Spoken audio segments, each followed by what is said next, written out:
Hello and welcome to No Rest for the Weekend. I'm Jason Godbey, alongside No Rest for the Weekend correspondent EJ Argenio. We're here at the Alamo Draft House in Brooklyn, New York for the 8th annual grand finale of the Katra Film Series. EJ, great to have you here with me. Jason, it's a pleasure as always. Thank you for having me. Thanks, man. This is great. And even better than that, tonight we have a sponsor for this episode. We are being sponsored by JMR Rentals here in Brooklyn. Great rental house servicing the film, television, and photography community. They are based here, and great studio, great group of guys. For more on them, visit jmrny.com. All right, so now that we paid the bills, let's talk to you about you, because you've been in this festival before. I have. Now, when you screened, though, you weren't here. You weren't at the, they weren't yet at the Alamo. My short film, which I've talked about on No Rest for the Weekend in the Field, unfortunately did not make the grand finale, but we did have a screening as part of the series, and it was honored to be showcased amongst some other great films, and it's an honor to be here to recognize the finalists here for the 8th annual Katra Film Series. I'm really looking forward to it, man. Usually it's a great group of films, and I've been covering this for a while now, and we're media partners with Katra, so we try to cover as many of their events as we can, but they have a lot of them throughout the year. But just kind of give me a little bit of insight, like what's going through the mind of some of the filmmakers here tonight, do you think? How would you surmise that? How the audience takes in the film, their reaction. I think that's one of the things that a lot of filmmakers are anticipating. Obviously, when you reach the finale of a competition, you want to win. I think there's a little bit of competitiveness, but I think it's also to appreciate the hard work by the other filmmakers, as well as the work you put into your film, and you sort of have this recollection of all the time that's passed since it was a general idea or a concept for a film, and then to reach a point like this where it hasn't reached its finality, but a point of completion, if you will. To hit this point, I think there's a certain level of satisfaction that can't really be comprehended until you're watching your film on the big screen. Yeah, it's a bit of a finish line. Yes. For the movie, and it's great. It's a great feeling. You get to see a movie with a bunch of great filmmakers. Also, fans come out for this, which is really cool. And I've always liked the friendships and the networking you get to do while you're here. I just know the number of festivals my film was in, the people that I met along the way, the other filmmakers, just following their career since that point, and also getting to know them on a deeper level, not only professionally, but personally. There is a satisfaction that's given with that as well. That's why you come to film festivals, man. That's how we met. That's how we met. We met at Katra. So great things can happen. We're going to talk to some filmmakers shortly, so we'll be right back after this.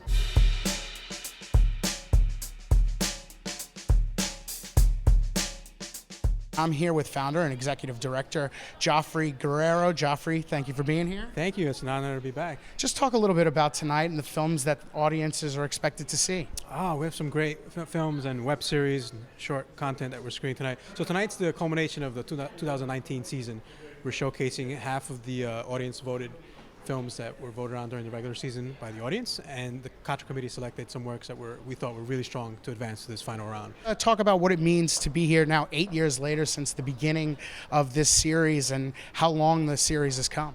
Yeah, it's come a long way. It's great. It's just amazing to see such talent screen with us and come through our doors and go on to bigger and better things. I mean, I personally love seeing talent as a filmmaker myself, seeing them come here, show their work, talk to the audience, talk about the process of making movies, and then go on to the next level. It's a big pleasure watching. After all this time and the growth of the Katra Film Series, you've developed some great partnerships with some great sponsors. Why don't you talk a little bit about more of that for our audience? Yeah, we have, when we first started, I teamed up with this nonprofit organization in LA called Everyone Matters.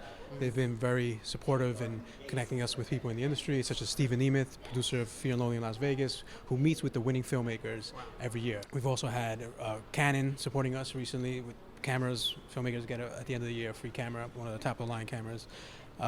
This year we have Adorama Rental, we have JMR Professional Video Rental Companies for the first time supporting us, really great for the 2020 season. So we have amazing sponsors. Every year we keep growing and growing, so it's just challenging to see. There's a challenge, and there's also a great enjoyment watching it grow and support filmmakers, because it's all about the filmmakers. Yes, of course. Now, as we look towards the growth of the future, what does the Katra Film Series have in store in the years to come, and what things are you working on? So we are launching panel discussions and workshops in the second quarter of this year. We're going to be at 3636 Studio in Astoria, Queens. We're going to be inviting some very influential industry folks to give back to the community and talk about the process and the steps of making movies, getting distribution deals, finding the people to finance it, and how that process works out. Now, Geoffrey, for people who want to know more about you or the Katra Film Series, where can they visit you at? They can visit us at katrafilmseries.com. That's Katra filmseries.com. And on social media, we're on all over Instagram, Facebook, Twitter, handle at Katra Film Series.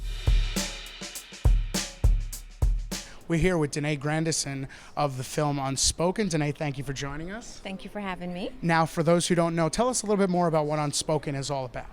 Unspoken is an adaptation based off a novel called The Bedhead, which is set in Jamaica. And it's a story about two women, a wife and the household work. And they're kind of basically trapped or feel like victims of a circumstance that's beyond their control. Now, what does it feel like to be here at the grand finale of the 8th annual Katra Film Series? Nerve-wracking, hoping to win a prize. But this competition is stiff, so, just happy to be amongst the quality of work that Katra really does curate. So it's special. Now, there's always a level of expectation anytime a filmmaker shows their film to a new audience. What do you hope audiences take away from this? I hope to inspire conversation, change, open up. They might not voice their change in their perspective, but I do hope you walk with a different awareness and put yourself in the place of the women's shoes.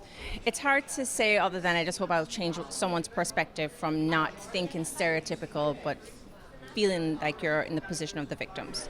Understand completely. Now, where could folks learn more about this film, or even take a glimpse at a clip? Where can we hear more about this film? Well, you could follow me on IG, which is Unspoken Jamaica Film JA, or on Facebook, same thing, /Unspoken Film JA. And you could also just Google the trailer. I must pop up, and you'll find me that way as well. We're here with Joseph Ludo, one of the co-producers and stars of Brookylino. Joseph, thank you for being here. Absolutely. Thank you for having me. My pleasure. Now, for those who don't know, tell us a little bit more about what Brookylino is all about. Brookylino, what our nonna, our grandmother, used to call it. Brookylino essentially is about three young men from New Jersey who, they're at a fragile point in their life. They're looking for a new setting, a new apartment, so to speak, in modern-day Brooklyn. And when they arrive in this modern-day kind of hipster Brooklyn, it's not what they were told it was by their grandfather. So it's kind of a fish out of water, if you will. Now, what do you hope audiences take from seeing this film? I hope that they're entertained, first and foremost. It's pretty big, right? Yeah, but I hope they walk away. I hope they're elevated to a new frame of mind. I hope they're there's a lesson on kind of just being able to be with new people, be with new cultures. It's kind of cultural mixing. It's about kind of not judging a book by its cover, so to speak. How does it feel to take a story like that all the way to the grand finale of the Katra Film Series? It feels great, It feels it's funny when you first at that first table reading. You're kind of like, my cousin Johnny had come down. He's like, I've written this thing. And, just being able to, you're reading it in your pajamas on a Tuesday night, just having some laughs. And then all of a sudden you blink and it's at the grand finale. So it feels great. It's a weird feeling going from all that abstractness to this concrete That's level. right. Absolutely. Now, for those who aren't here or want to learn more about the film, where can they learn more about your work or Brookylino? They can look online. We just released the Brookylino film. It can be on YouTube. It's all across the social media platforms, specifically Instagram. Well, thank you, Joseph. All the congratulations on tonight and all the best of luck. Thank you so much, man. I appreciate it. Thank you. We're here with Taryn Kosviner, who has two films in tonight's grand finale, producer of Me, 3.769, and you were the DP, director of photography for Message Erased. Just first of all, before we get into those films, just talk about what it means to be here tonight, not only for one, but for two films. Oh, yeah, it's really exciting to be here tonight. Everything looks so great. And yeah, it's great to be representing two films. There are two films that I'm very proud of that we did over the last couple of years. Me, 3769, because it's turned out really well, and we're getting a lot of great screenings, and people are really enjoying the film, and it really means a lot to a lot of people. And Message Erased, because it was also a labor of love, and it was something we did very quickly. With very little money, and also we've managed to do very well with it, and we're very proud of how it turned out. Now, for those who don't know, just tell us a little bit more about what those films are about, and what brought them here this evening. Message Erased is a story. It's a coming-of-age story. It's about a young Latina who's entering puberty, and she is forced to deal with the sexual misconduct of someone she trusts. Message Erased is it's a comedy. It's a very short comedy. It's actually an excerpt of a bigger piece written and directed by Alan Alfaro. It all happens in one room. It's a story about a girl who's calling a friend and trying and struggling to leave just the right telephone message on her voicemail. And I just want to say, Message Erased was written and directed by and co-produced by Elaine Del Valle, and it's a story. It's based on an excerpt of a very successful one-woman show that she wrote. It's a one-woman show that was off Broadway for a while, and she's just recently adapted into a young adult novel. And it's a very powerful story, and we're very proud of it, and I'm very honored and privileged to be a part of that journey. Two very relevant films, a comedy and a drama, but what do you hope audiences take away from them? I really just hope that they enjoy them. I hope there's something in both films that they can relate to, and that's it. I hope that there's something either meaningful they can take from it, or just have a little bit of fun in the theater. All in the good name of entertainment, right? Now, for folks who want to learn more about both films, where can they learn more about you, and where could they learn more about the films? They can learn more about me at Amiga Pictures. That's my production company, which I share with Elaine Del Valle and our partner John Gutierrez. And they can learn about Elaine there too. And they can learn about Alan Alfaro. I'm not actually sure. I think maybe through, find him on IMDb. You can watch Message Erased at the moment. I'm also on HBO. Well, congratulations on all this, on the success of both films, and for being here this evening, and we wish you the best of luck. From the film And Life, we have Jean Goto, actress, writer, and director, and we have Adam Lim, who is also in the film and one of the film's producers. Guys, thank you for being here with us this evening. Thanks for having us. Now, just tell us a little bit more about what And Life is about for those who already don't know at home.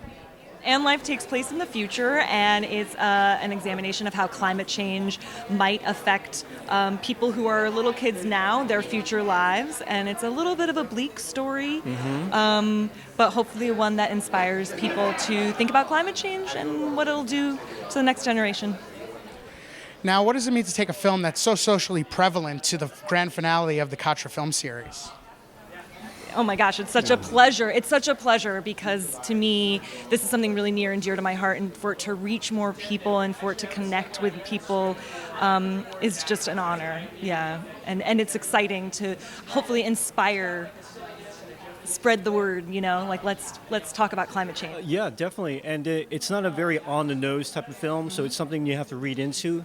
It is a survival film, so it's surviving under harsh conditions. So yeah, it's a type of film where we're hoping to have open discussion really about it. Yes. And I feel like it ends on a note of hope in some ways, of inspiration. So maybe that positive feeling, not just all the negativity that we feel when we talk about climate change or hear about climate change. Excellent. Well, congratulations. And for those at home who want to hear more about you and your work, but mostly the film, where could they visit online or learn more about that? It's under the production website, which is navajoproductions.com. We have our Instagram feeds. You can follow me at Jean Miyoshi Goto on Instagram. And you can follow me at Adam Jay Lim. Yeah, it is. It is. Wow, that's funny. I can't. It's so funny. Yes. Or if it's the production, it's Navajo Productions.